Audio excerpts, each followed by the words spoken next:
an excellent organization is one where people do the right thing even when nobody's watching them over their shoulder. Because that's what makes you best in class. That's actually what makes you innovative. That's actually what's the foundation for being a place that employees love to work. So that's the hardest thing. How do you build an organization where people do the right thing even when nobody's watching all over them?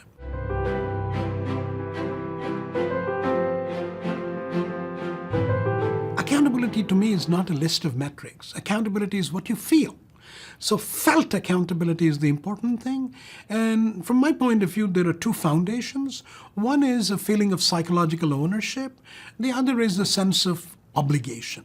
And each one balances the other.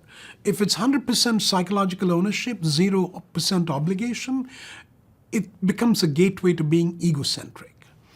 On the other hand, if it's 100% obligation and no sense of psychological ownership, that becomes burdensome and therefore unsustainable.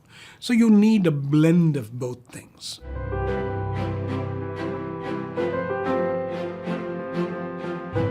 The problem I have with most executives is all that they think about is, geez, we've got to crank the incentive lever. In short, we got to pay people more. The more we pay people, apparently the more accountable they feel. I'm not so sure. Instead, you can actually do more lightweight things. As a matter of fact, with my colleague Lindy Greer and a wonderful graduate student Jennifer Daniels, the three of us did an interesting experiment with 82 new venture teams. What did we do?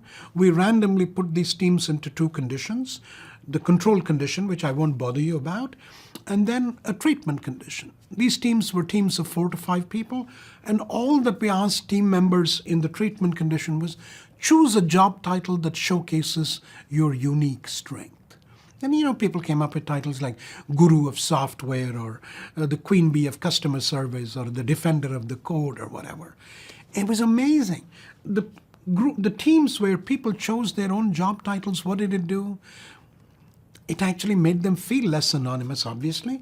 It improved their sense of self-esteem. But much more importantly, it also solved the problem of who knows what in the team. They were able to build prototypes that were quicker and better than others in the control condition. My question to you is, does it cost you anything to ask people to come up with their own title?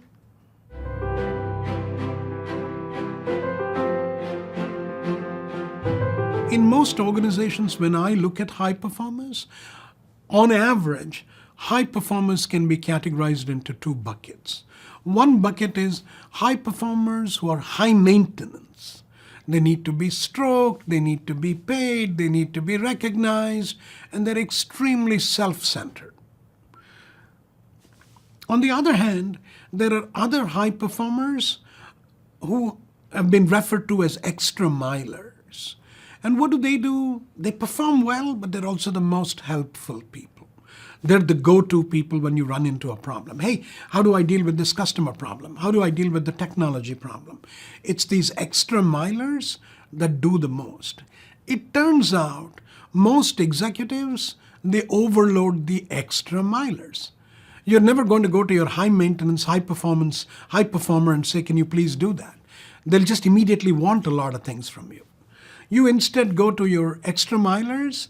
They're very good at what they do. What's their principal weakness? They don't know how to say no to you, or for that matter, anybody. So ironically, the more you overload them, the more overwhelmed they get. And some studies have actually shown if you overload them with too many requests, they actually begin to develop intentions of leaving the company. Is that what we want to do? I think not.